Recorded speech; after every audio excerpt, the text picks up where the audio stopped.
أعوذ بالله من الشيطان الرجيم. بسم الله الرحمن الرحيم.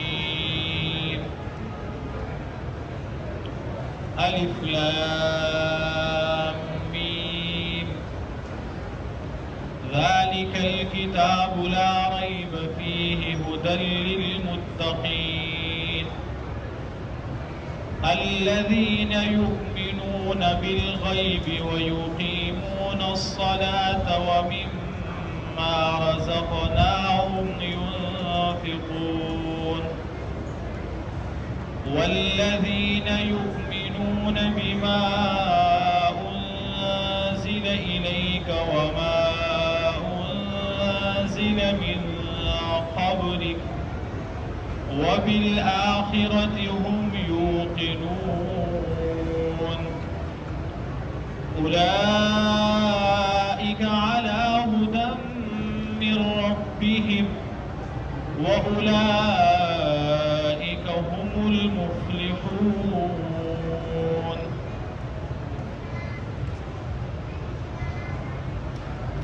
سورة بقرة چې دا مدني سورت ده، قرآن کی په دویم نمبر باندې دا سورت راوړی شوی دی او دا سورت چې نازل شوی دی نو په ترتیب نزولی سره د دې 87 نمبر دی. سورې بقره کې 40 رکوګانې دي او 286 په دې کې آیتونه دي. د سورې بقره سنه فضائل پرون ستاسو مخکې ما ذکر کړیو او امید دی چې انشاءالله بیګا به په هغې باندې عمل هم شوی او خپلو کورونو کې به هغه 10 آیتونه چې د کومو 10 آیتونو په ذریعې سره زمونږ کورونه د شیطان نه محفوظ کیږي او د پیریانو او جناتو نه محفوظ کیږي. امید دی چې هغه 10 آیتونه به بیګا موږ تاسو ټول لوستي.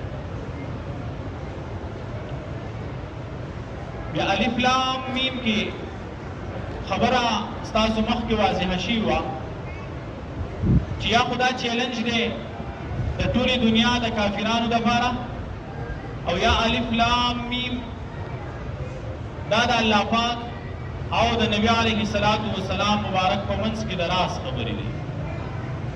ترجمه د دې مونږ له نه راځي خو کوم ځای کې چې هم حروف مقطعات مونږ ذکر کوو د هغې باره کې مونږ داسې وایو چې الله خبره دی په معنا د دې حروفو باندې.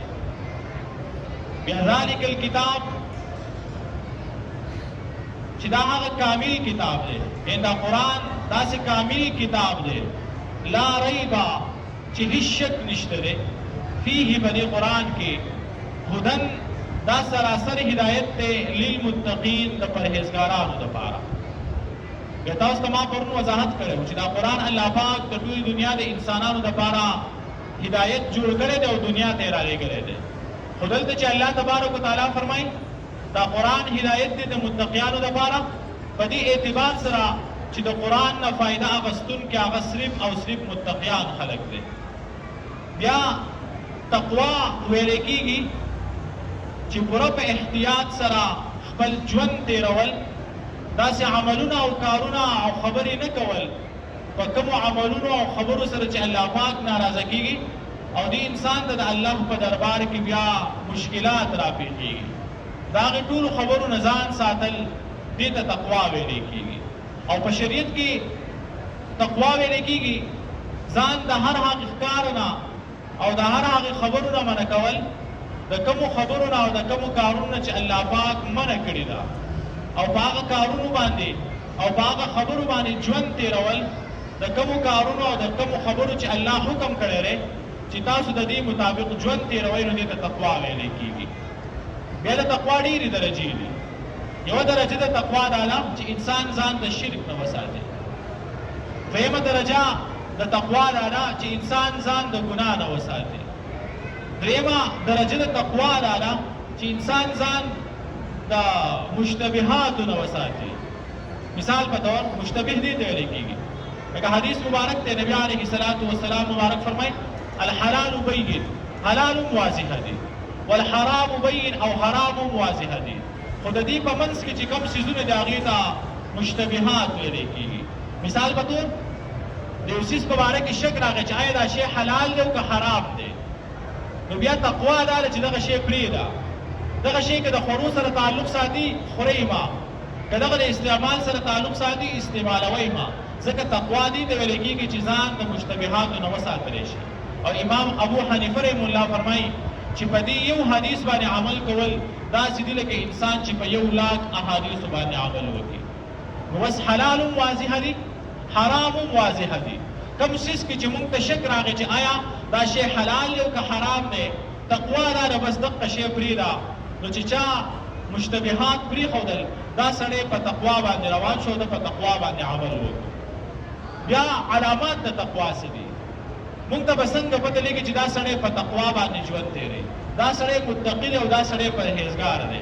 یو خو علامت د تقوا دا دی، یوه نښه د تقوا دا ده چې په چا باندې حالات راشي، مشکلات راشي، پریشانی راشي، غریبي راشي، تنګدستي راشي او دی په دغې حالاتو باندې صبر کوي، نو دا د تقوا علامه ده. که تاسو خیال کړئ دنیا کې نیکان خلک اکثر په امتحاناتو کې چې څونه نیکي دونه په هغو باندې امتحانات زیات راځي.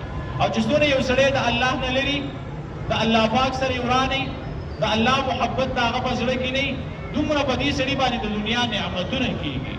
نو د تقوا علامه دا ده چې په یو سړي باندې امتحان راشي، پریشانی راشي، غریبي راشي، بیماری راشي، دی په هغې باندې صبر کوي. دویم چې دی په تقدیر باندې راځي.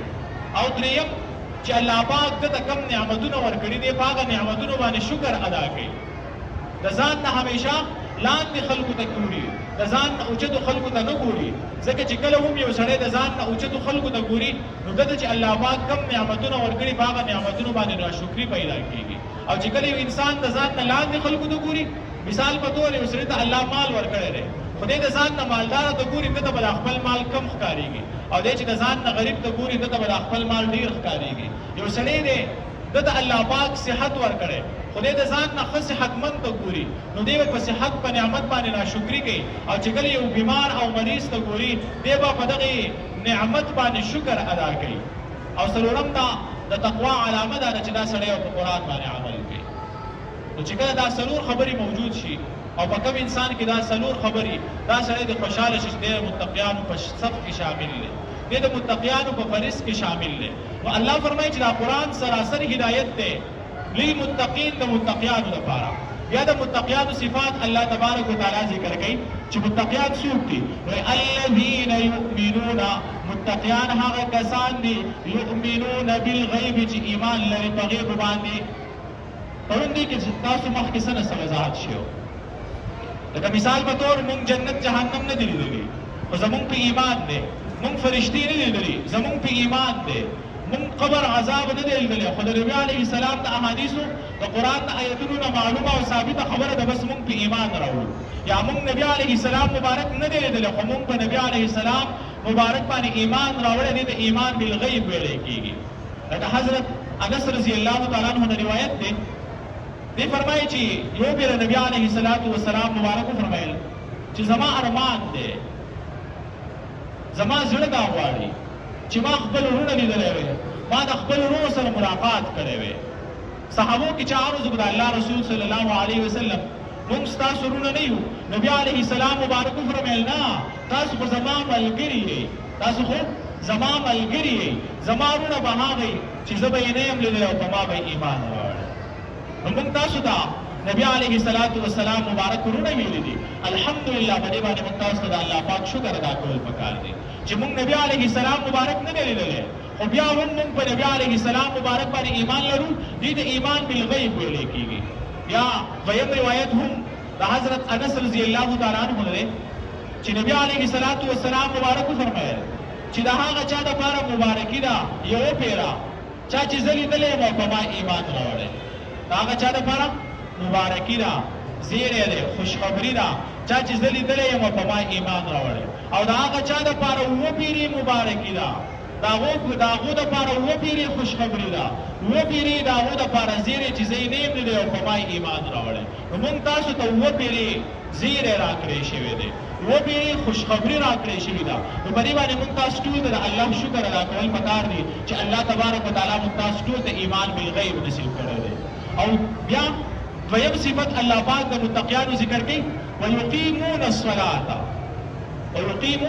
الصلاة چې دوی به منځ ادا کوي منځ به قائم وي د ایمان بالغیب نه وروستو ذکر د صلاتو شو یعنې اول ایمان بالغیب ذکر شو او بیا د مانځه ذکر وشو دا په دې وجه باندې چې د ایمان نه وروستو د ټول نه اول منځ فرض شوی دی د ایمان نه وروستو د ټول نه اول منځ فرض شوی او نبی علیه السلام مبارک تا هم فرمایلی اول ما یحاسب به العبد یوم القیامه الصلاة په قیامت کې به د الله په حقوقو کې د ټولو نه اول د مانځه په باره کې حساب کتاب کېږي چې د چا مونځ صحیح راوختو د هغه به ټول عملونه صحیح راوخیږي او چې د چا مونځ خراب راوختو د هغه به باقي ټول په ټوله عملونه خراب راوخیږي نو چې کله د چا مونځ صحیح شي یاد ساتئ د هغه ټول ژوند بیا برابرېږي د مونځ په صحیح کېدو سره د انسان ټول زندگی برابرېږي ځکه قرآن کې الله فرمایي ان الصلاة تنها عن الفحشاء والمنکر بېشکه دا مونځ سړی د بېحیایۍ او د ناروا کارونو نه منع کوي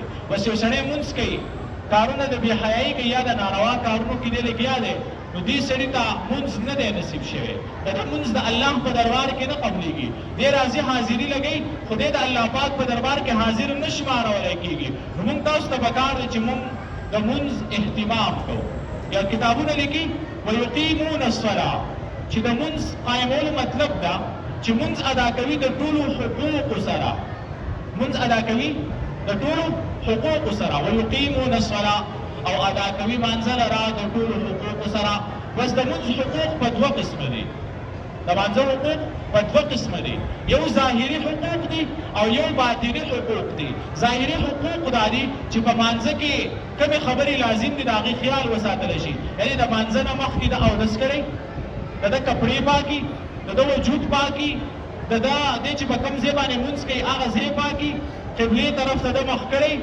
او یا دا چې دی د صفونو د برابرولو هم اهتمام کوي ځکه نبي علیه السلام مبارک فرمایي سووا صفوفکم تاسو خپل صفونه برابر کوي ځکه دا صفونه برابرول د مونځ پوره کولو حصه ده او نن دې الله معافي وکړي مونږ د لږ سهولت دپاره د لږې اسانۍ دپاره مخکې ټول صفونه خالي پرېږدو او کوشش دا کوو چې شاته ودرېږو یاد ساتئ چې کله په مخکې صف کې ځای خالي او دا سړی